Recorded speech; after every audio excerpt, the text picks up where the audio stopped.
Participate करोगे? तब से आपने सिर्फ नेशनल कॉन्फ्रेंस को ही टारगेट बनाया, क्या वजह है? नहीं, मेरा कोई ऐसा कोई जाती जिद नहीं है उनसे, लेकिन एक रियलिटी है कि पिछले 30-40 साल से उन्हीं की हुकूमत रही है। तो ज्यादातर जो जैसे 1987 की चोरी उनके टाइम में, किलिंग्स, हैंगिंग्स, जो फांसियां, सब उनके टाइम में हुई। तो उनकी नहीं बात करें तो किसकी बात? यहाँ जो रीजनल पार्टी है, जो दिल्ली से मिलकर जिसने सबसे ज्यादा जो एट्रॉसिटीज की है, वो है। तो कैसे वो तो नहीं करते। सियासत तो ठीक है, लेकिन पर्सनल टारगेट जो भी पार्टियां आपस में कर रही है, आपको लगता है अच्छा है एक कर रही है आपस में? नहीं, हम पर कोई पर्सनल टारगेट करे पिछले 2 महीने से तो आपको मैंने सुना नहीं। आज किसी पर पर्सनल हुआ तो आपको दर्द होने लगे, ये भी तो सही नहीं ना। अगर हमारा पर्सनल है, अगर किसी और का पर्सनल मामला होता है तो क्या हमारा पर्सनल नहीं है? हम क्या रास्ते पर पड़े हुए हैं? हम क्या पत्थर से पैदा हुए हैं? तो वो ठीक है, उसमें आप देखिए पहले किसने शुरू किया, हु स्टार्टेड फर्स्ट, वो देखिए। बाकी आज के बाद जो टारगेट करेगा तो हम पर्सनल जाएंगे। कोई हमारी जात पर करेगा, व्हाट इज दिस? हिंदुस्तान का सबसे जो प्रोटेक्टेड पर्सन है वो ये बाप बेटा है।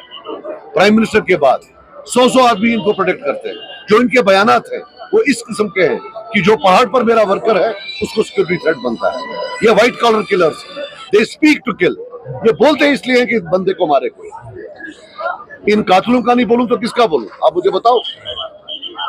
आपने देखा मैं हूं यहाँ, मेरे पर बड़ी तोहमत है कि मैं जी कोई आपने कोई देखी ऐसी? इन बाप बेटों में कोई होता यहाँ किलोमीटरों तक किसी को घुसने नहीं देते, परिंदे को नहीं मूव करने देते। और वो लोग फिर ऐसे बयान दें जिसे मेरे ये वर्कर जो हैं, मेरे लीडर जो हैं, ये चालकू साहब हमारे कॉन्स्टिट्यूंसी, इनको तो एक बंदा भी प्रोटेक्ट नहीं करता है। ये मेरा डिस्ट्रिक्ट प्रेसिडेंट है, एक बंदा इसको प्रोटेक्ट नहीं करता है।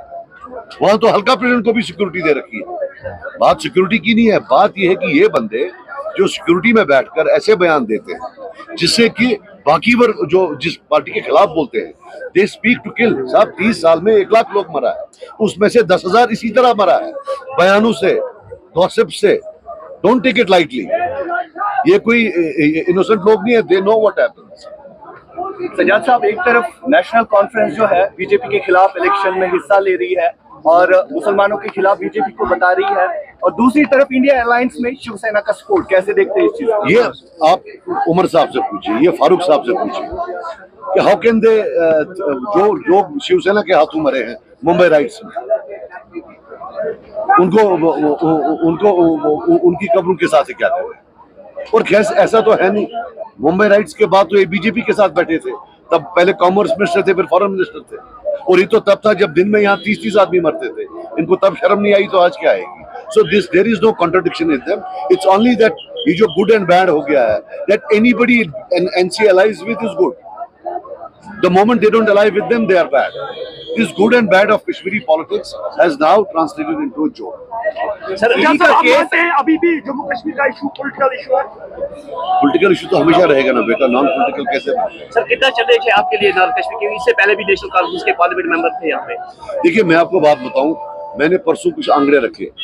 1982 में इन्होंने 65% वोट किया, 2019 में इन्होंने लिया है 29% वोट। हमने 1982 में तब लिया था कोई 8% वोट, 9%। लास्ट टाइम हमने 25% लिया। इंशाल्लाह आज हम 35-40% लेंगे।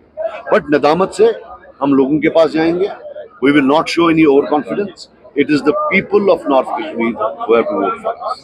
और हमारा सर जो है उनके सामने बिल्कुल झुका हुआ है नदामत से। सर, इससे पहले बाइकआउट होता है ओवरऑल इलेक्शन में, क्या लगता है इस बार क्या हो जाएगा? अल्लाह करे लोग बाहर आए। ये तो काफी बाइकआउट के प्रोडक्ट है, काफी लोग जो है बाइकआउट के प्रोडक्ट है, तो वो वाली इंडस्ट्री भी जो फिर बंद हो जाएगी। दिल्ली के चीफ मिनिस्टर अभी भी जेल में बंद है, लेकिन यहाँ पर भी ईडी की तरफ से फारूकुल्लाह पर भी केस है। किस तरह की मेहरबानी हो रही है फारूकुल्लाह? देखो, आप मेरी बात सुनो, बहुत अच्छा आपने सवाल पूछा। बिल्कुल सच है, दिल्ली के चीफ मिनिस्टर बंद है, लेकिन if Farooq साहब is outside jail, it is at the pleasure of BJP government. Now time has come to explain for both BJP and Dr. Farooq Abdullah कि मामला क्या है।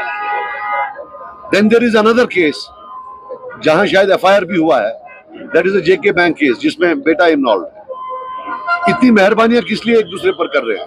सिर्फ इसलिए कि जो बयानात, पोलराइजिंग बयानात पूरे हिंदुस्तान में चाहिए होते हैं, वो नेशनल कॉन्फ्रेंस करती है, वो नेशनल पॉलिसी इशू करती है। खुदा का वास्ता लोग जागे और उठे कि कश्मीर का मामला नहीं, अब तो ये नासूर बन गए हैं पूरे हिंदुस्तान के मुसलमान। Thank you sir.